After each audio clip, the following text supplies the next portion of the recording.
السلام علیکم و رحمت الله و برکات اهل قبور. یک برادر قدردان از دنیا گذشت از نویه شهر نو.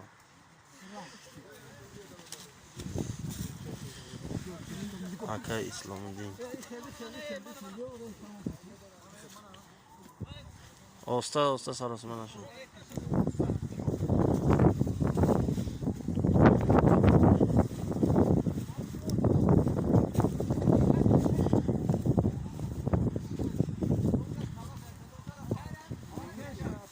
هنموز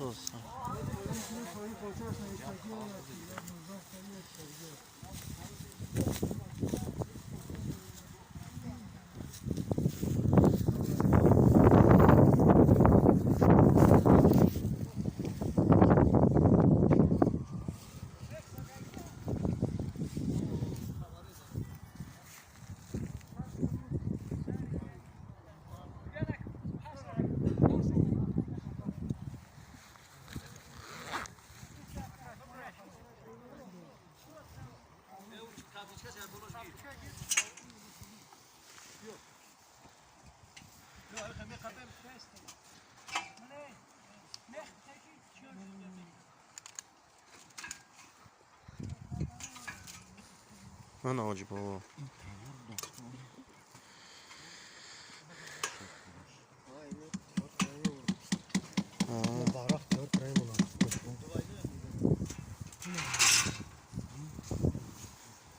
من یک برادر دیگه با گذاشته است نه با خور کانسل اینجا آرامگاه مسلمان اینجا همه برادر شهر نو.